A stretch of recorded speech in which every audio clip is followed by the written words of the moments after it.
Hello everyone, welcome back to the Morbid Tales series. Today we'll be reading The Nightcomer by Zachary Miller. The information about this book will be in the description below, as well as other platforms that you can follow me on. If you like the video, please subscribe and drop a like, and maybe even a comment for any suggestions of things that you want to see in the future. So we'll just get right into this. The Nightcomer. Trish Parker pulled the collars of her jacket up, shielding herself from the harsh wind that blew in her face. "Henry, hold up!" she called after her husband. He always did this. Always. He would walk at a brisk pace and leave her standing behind. It was not her fault she was a slow walker or had flat feet.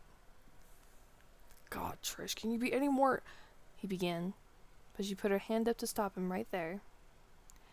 She was not going to listen to him moan about her slow pace. She just couldn't.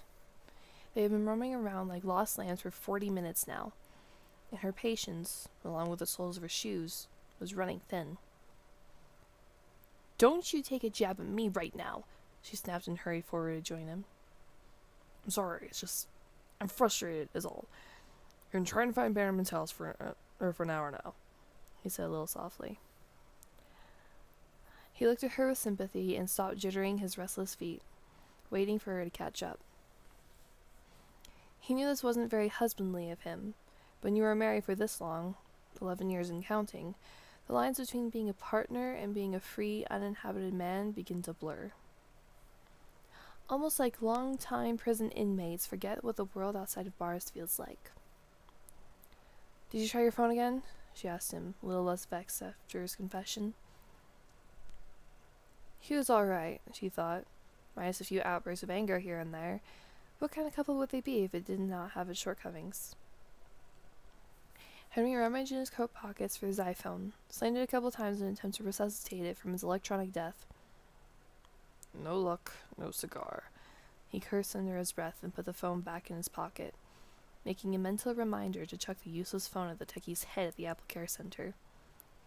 The techie had told Henry that the phone was good to go for another year. "But you should probably buy the iPhone 8, he'd said. "It has a better battery and a bigger screen." Henry had yelled back at the boy, "And why would I need either when this one's doing the job?" The boy had simply smiled and turned his attention to the next customer waiting in line. "What about yours?" Henry asked Trish. "I told you. I don't bring it with me whenever I go out." "How do you keep in touch with your coven, then?" Funny. They stood at the end of a cul-de-sac, looking around at the suburban homes with their seamlessly painted exteriors and their warmly lit porches. Cars were either parked in garages or stood around the circumference of the road. What little sunlight remained at this intermingling of evening and night, it was blocked by the thicket of trees surrounding the dead end. As the sky turned a purple hue in the morning of the dying sun, the trees began looking spookier. The giants flailing their arms around were children out of bed past the witching hour. A stray mosquito buzzed near Trish's neck, and impulsively she slapped it, splattering its tiny innards on her hand, spreading someone else's blood on her throat. Just a smidgen. But a smidgen was more than enough to spread disease, thought Trish, and rubbed her handkerchief over that repulsive splatter. "It's just a skeeter," Henry watched his wife with humor. She eyed him with scorn and put her handkerchief back in her pocket. "Wonder why no one's out. It's only 7 in the evening. Is this how these snobs live their lives?" Henry reflected, scratching his head. A lot of things confused him. The ending of that movie Inception, or why is it not okay for men to wear overalls wherever they want? "The nerve you've got, calling them snobs. We live in a suburb just like this one, Henry," Trish said. She was tired of everything. The walking, the searching, her husband, the sorry affairs of the world. She needed to sit down. And so she walked towards the green garden patch in the middle of the cul-de-sac. The fountain spouted water, and around it, a colorful array of flowers, lilies, hyacinths, roses, grew in a well-groomed state. Trish took off her shoes and felt the cool grass beneath her feet, sighing as she sat down on the lawn with her back against the fountain's wall, The pitter-patter of the water's splatter on the fountain pool brought upon her a sense of calmness. Suddenly, she was no longer mad at her husband, no longer fed up with the world. She saw him walking around in circles, figuring out the absence of people or deciding if he should perhaps knock on a door for directions. "Everyone will be pissed," he was saying under his breath, repeating it like a mantra. To hell with him. He should have been clearer when giving you the address, Trish said as she arched her back and spread her arms over her hands, releasing a yawn which had been building up for the past hour. It was a Sunday, and normally on Sundays she slept through the entire day, only waking up late in the night to eat dinner, mostly pizza and a can of Coke. It wasn't that her job was a difficult one, but the prospect of restarting her loop of a week-long grind at the distillery made her want to spend as much of her weekend hours asleep as she could. But not today. Henry had been urgent, telling her to take a bath and put on her best dress. Best dress? What did he think that Trish had in her closet? A catalog of dresses ranging from meh, reserved for couch potation and seclusion, to belladonna extraordinaire, for when you need to make the Duke of Wesselton's jaw drop at the Yule Ball. She picked out her black sundress, sleeveless and long, down to her knees, hoping it will pass for whatever standard of finesse Henry dubbed as best. He liked it. Sleep crept upon her from the cool grass and scented flowers and the meditative sound of flowing water, and Trish found herself drowsing off, dozing away to Neverwhere. Or was it Wonderland? Bless her soul, Henry said, looking upon Trish as she snored. Don't worry about me. I'll just do it on my own then. The house on the right, to which he stood the closest, was perhaps the only one showing any signs of life inside. Two silhouettes walked across the curtain hanging against the windows, a man and a woman. Maybe they'll help me, thought Henry, and started walking to the front porch. The sun had by now died a slow death behind the clouds, leaving a trail of red across the sky. Blood red. It was growing dark fast. A streetlight at the start of the cul-de-sac lit up, and to Henry's surprise, on this posh dead end, it was the only overhead light. Blackness engulfed the rest of the street save for the dim light coming from the house's windows. Not a soul came out, nor did he see anyone go in. Before he climbed the stairs leading to the front door, Henry looked back on his wife, checking to see if she was still there. She was, and her snoring resounded louder than the cawing birds which had come back to their nests or the crickets which chirped behind the thickets around the dead end. How he had slept beside her for so long, he did not know. You just do these things with a passiveness, not noticing them. Or if you do, you push them to the back of your mind because there's nothing you can do about them. She gave him leeway for his bad habits, beer and cigarettes, so it only made sense that he did likewise for her. He turned his back to his wife, not knowing that this was going to be the last time he was seeing her, and walked up to the door. He was met with a strange decision. Ring the doorbell, or knock at the door. Naturally, he tried to ring the doorbell first. The red button at the side of the door, enclosed in what looked like a miniature bear trap, stared down threateningly at Henry. His finger loomed around the button, irrationally fearing what would happen if he pressed it. Instead, he retracted his outstretched hand and rapped on the door. He heard skittering sounds from behind the door. Someone scurried down a flight of stairs. Someone else dropped a plate in the kitchen, shattering it. The alarming noise made Henry back down a few steps. He was teetering on the edge of the porch stairs. "Nightcomer is early," the woman said with a raspy voice from inside. "Nightcomer comes when he comes," the man's deep voice replied. "The door!" the woman commanded. Fearing that he had set in motion a domestic fight, Henry began to back away from the house. But before he could, the door opened. It was darker inside than it was outside, if that was even possible. There came only a dim glint of shuddering orange, enough to make out the two shapes standing at the open door, but not enough to cast light on the details of their faces. But it looked to him like they did not have any trouble seeing him. What do you want? Still what belonged to the man said. I'm sorry to bother you, but my wife and we've been lost, searching for Eric Barrowman's house. Does that name sound familiar? Henry seemed to have forgotten how to string words and phrases together. There was something unnerving about the couple standing in the door.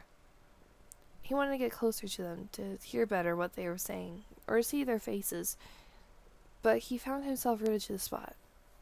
His mind had deciphered what his eyes had yet to register. Bannerman? Never heard the name before, man snapped at Henry. Are you sure you're at the right address? It said Green McLean. I think I am at the right spot. You aren't, a woman so coarsely said. I'm sorry about that. It's not like I set out of my house to lose directions on purpose. Henry's anger began rising.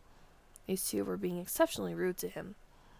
Least they could do was, maybe, let him inside the house, let him use the phone, give him a drink of water. Was that too much neighborliness asked from fellow humans? What did the sign at the start of the street say? The man asked. He and the woman were slowly receding into the house, back into the darkness. And Henry realized he had not even seen their faces once. Green McLean, Henry recalled unsurely. It was Trish who had spotted the street sign, not him. A wind had been blowing, and one of the low-hanging trees around the signs had been covering the green placard. It was a large placard, come to think of it. Calumet City did not have that many neighborhoods, and the few ones that thrived were at the outskirts of the town, huddled around the roads to Chicago. It was a 40-minute drive from the small county to the windy city. Eric Bannerman's home was in the farthest western side of suburbia. That is what he said so on the phone. Take a right from Boulder Street and a left at the very end of Greenwood Lane, Bannerman had said impatiently when Henry had called him. This was a customary office dinner, and he did not even like Bannerman. But Eric was eyeing that HR seat, and he needed all the people he could rally. Yes, even those whom he did not like for those who did not like him. And in the law business, you had plenty of both. Step over or get stepped on. Henry had been doing both, but mostly he was getting by. Until now, that is. His curiosity got the better of him. Without having any control over his feet or his anger, he walked up the next 2 steps to the two people draped in shadows. Their visages did not become any clearer, only darker and fuzzier. They were not like any people he had ever seen, or really people at all. No, Henry realized, not at all. In place of eyes, they had dents that sunk deep like chasms. Henry, in his dizzied state of fitfulness, realized that he had seen their faces all right all along. They were black, like freshly mined coal, and apart from the amorphous indentations, there were no signs of familiarity. They were menacing, and the breath that they drew from their nose slits sounded like the rattlesnake's chin-chin-chin. I'm sorry, I must indeed have the wrong street, Henry stuttered and backed off, tripping down the stairs. His first thought went to his wife, who lay next to the fountain. She was in danger. No, stupid, you're in danger. She's safe if she's far away, he thought. The Shadow Man came out the door and carried his ether of darkness with him, surrounding everywhere where he stood in blackness and smoke. Nightcomer has not arrived yet. No rations. Feed on him, hon? The man spoke, and Henry saw his lips move under zigzagging threads. They were not threads. They were metal wires. As much pain as this seemed, Henry gathered that the two had many insidious plots planned for him in their minds. He staggered and fell backward on concrete. His head hit the ground, making fireworks and shooting stars appear in front of his eyes. And then, blackness. But before he passed out, he saw the Shadow Man and woman come up to him and stare down at him with their eyeless indents. Dinner before the Nightcomer comes? The man asked his wife. Yes, she said and opened her mouth. The last thought Henry ever had was, those are not metal wires. Those are fangs. Those are fangs, oh my lord. Oh dear Jesus, save me, please. The last words he ever croaked were, Trish. Trish, run. He came into brief consciousness after what seemed like decades, and he saw through his blurred vision a kitchen. Before the pain could hit him, he realized that his limbs were no longer attached to his body.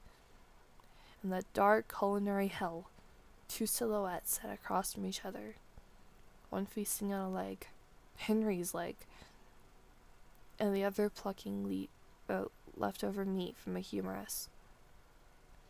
He was hanging by meat hooks, and what little of his body was left whole was bleeding a pool of crimson red on the floor.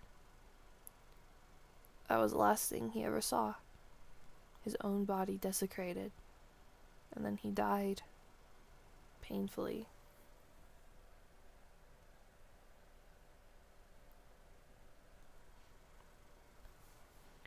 Henry! It's dark all around, Trish said upon regaining consciousness. Her head was heavy, courtesy of sleep, and one of her contact lenses had crept to the back of her eye. The other one slipped dangerously left and right. But that's not what she meant when she said it was dark all around.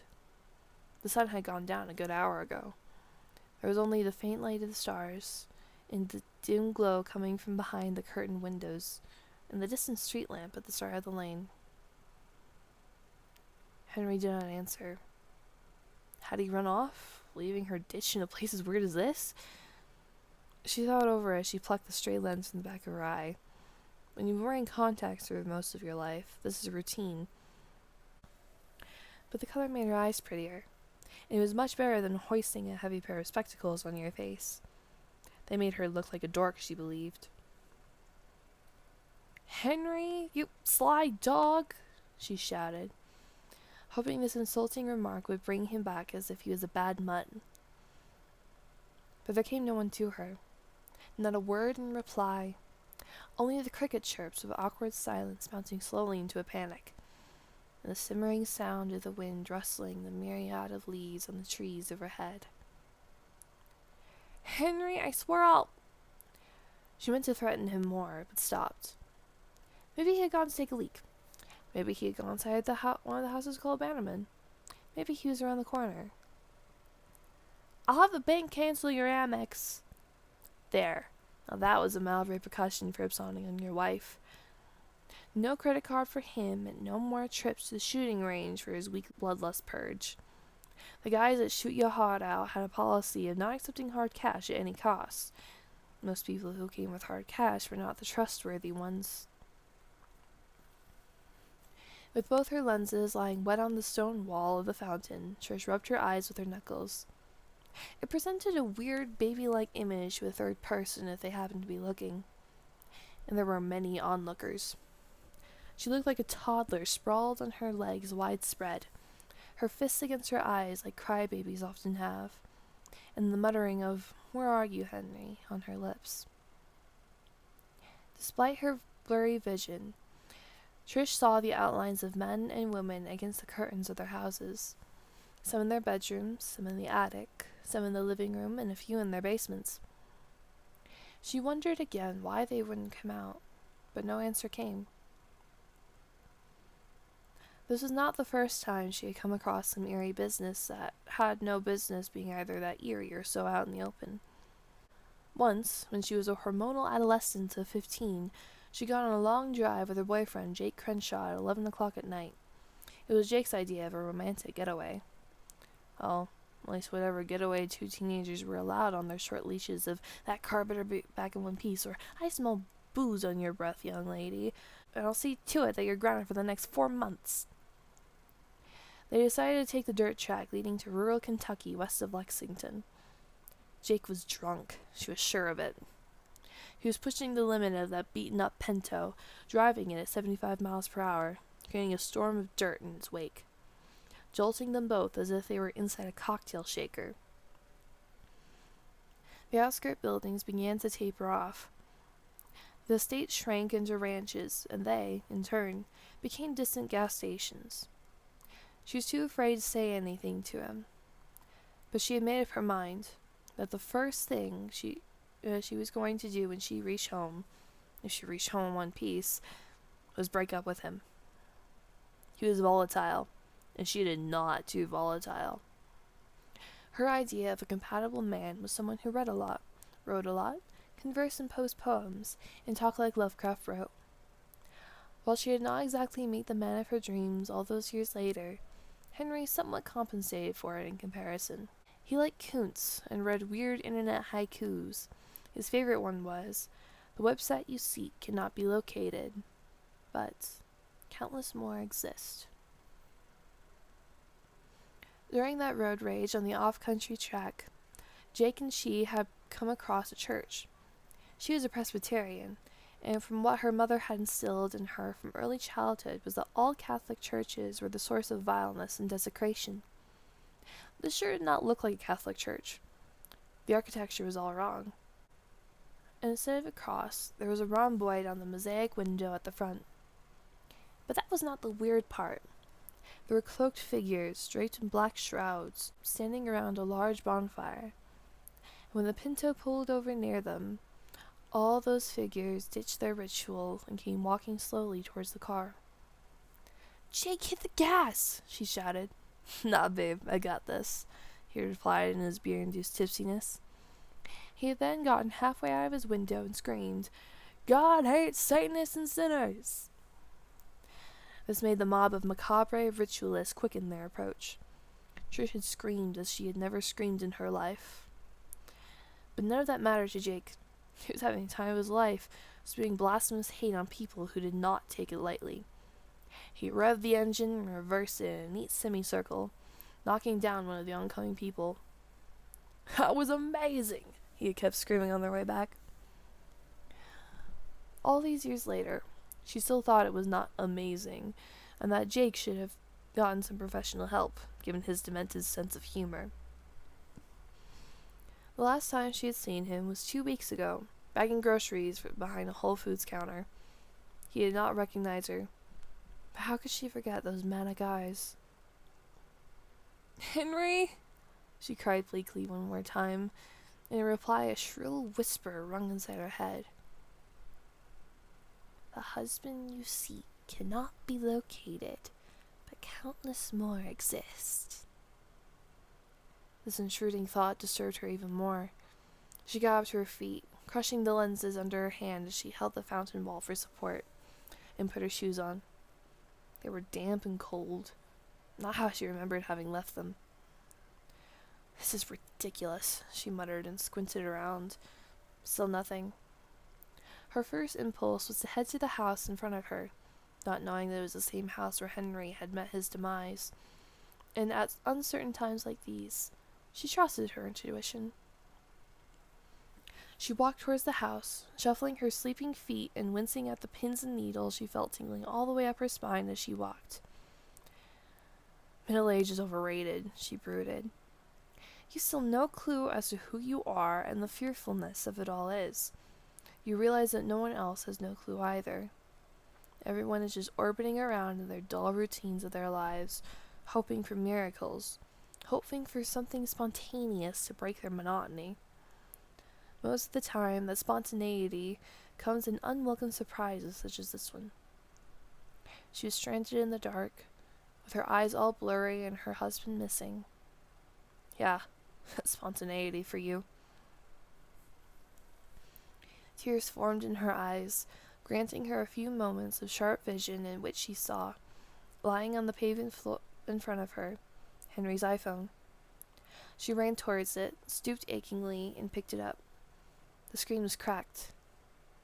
Funny, it hadn't been cracked till she saw it. A fear welled up in her chest, and this time hot tears came, not out of introspective melancholy, but out of fright. They burned transparent tracks down her cheeks. "Henry, where are you?" She was not going to find out the answer. At that moment, from all around her, came the tolling of bells. Not a "dinner's ready, boys" ringing, but a heavy church-like clangor. She stood rooted to her spot and noticed the shadows behind the curtains rush towards their doors. "Nightcomer," said many whispers in unison. An insidious melody reminiscent of an ice cream truck from when she was a child began resounding from the start of the lane. More bells tolled. The ice cream tune became stronger. She did not turn around to see what or who was approaching. All of what had happened had the makings of a good Twilight Zone episode. She hated the Twilight Zone. "Nightcomer, bring me a ream of flesh and a pound of bream," sang the approaching entity in a psych ward banter. Trish turned around. Walking slowly from under the distant lamplight towards the houses was a phantasm. A dark shadow emanating wisps of black all around it. It pushed a two-wheeled cart. Dear God, what was stacked on it? Trish did not know what to be more scared of. The approaching wraith, the things stacked in its cart, or the creaking of a dozen doors all around her. Out of the corner of her eyes, she saw strange men and strange women peer out of their windows and doorways. She saw the menace quicken its pace, just like those church cultists had done, and she saw what was piled on the cart.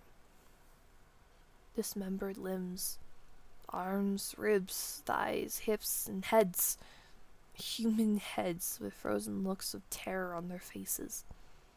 Flies sucked on the gory meat. Maggots crawled in and out of cavities of their own creation, and a steady trail of blood dripped across the road where the Nightcomer dragged the cart. "Nightcomer," whispered someone from behind Trish. She turned her head and saw two faces, eyeless and dark. She screamed. Courage took control of her body and forced her to make a run for the start of the road. Sure, she was going to have to run against the Nightcomer, but what other choice did she have? There was no hiding to be done in any of the houses. For all she knew, for what she had seen, the residents were as demented as the approaching horror. There was certainly no way through the thicket of trees and suburban brambles that grew around the perimeter of the dead end. The Nightcomer saw her, and she saw him. He wore a blood-sprayed robe on his body and a twisted wizard hat. A long mane hid his face from view, but behind the hair had covered his eyes and his neck. She saw a pair of dark red eyes, slit-like those of a cat, but evil like those of the devil himself. Black wisps and wafts of dark smoke oozed off the Nightcomer in a display of wickedness. She could see through him, if she could see at all in the dying light. There was no way around him. He covered the entire road somehow. "Trespasser," he hoarsely declared. "Trespasser!" From all the houses, the faceless people came tottering out, looking famished but glad at the same time. Their mouths spread in smiles, and claws jutted out of their hands as they came towards the Nightcomer and Trish from all directions. "What are you doing in Hemwick Charnel Lane?" the Nightcomer asked her. But his voice was not inquisitive. It was blameful. You mean this isn't Greenwick Lane?" she whimpered, stuttering, and grasping for words that wouldn't come. "Did you not read the sign right, did you?" he said. He was all shadow and wisps in enclosing darkness.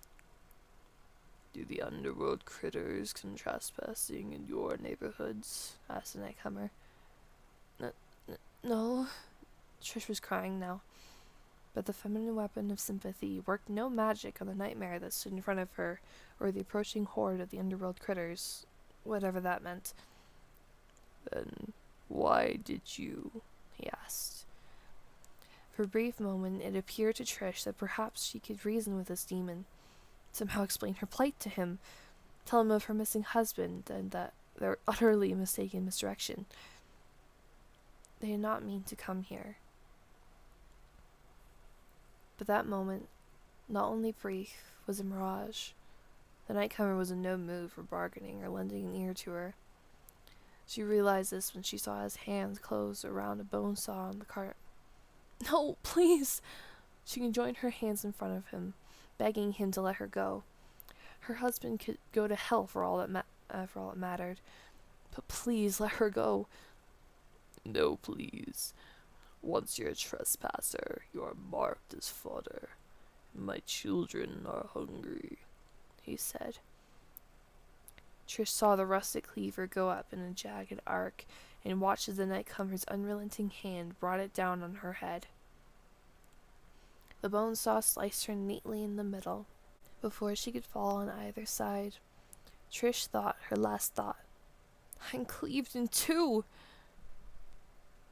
And then she did fall apart, her innards spilling on the street as if she was the world's ghastliest piñata. One eye on the half of her face was staring at the flickering street lamp, while the other stared in the direction of the fountain.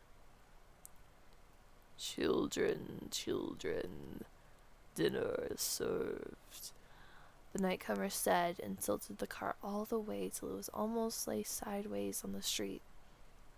Clomp, clomp, thump came the sounds of meat falling on the road. Like vultures, the horde broke upon the carnal delight lying in a mound in front of them. They gnashed and bit, sliced and slit, eating the Nightcomer's bounties, the ones he had procured with much effort. They saved the cleanly cleaved corpse of Trish for dessert. It always tastes better when the meat is doused in fear and rich in adrenaline. The Nightcomer tilted his cart back on its wheels and turned on the spot, leaving the ghouls to their feasting. As he walked back into the shadows from whence he had come, he wondered if he had done wrong by killing that begging woman. No, he thought. If he'd have let her go, she would have driven herself to a slow death of her making, one catalyzed by madness, by antidepressants, alcohol, or maybe a razor to her wrists. He released her of her horror swiftly and without much pain, which was not what he could say for the others who had trespassed. Upon his leave, the street lamp shut off.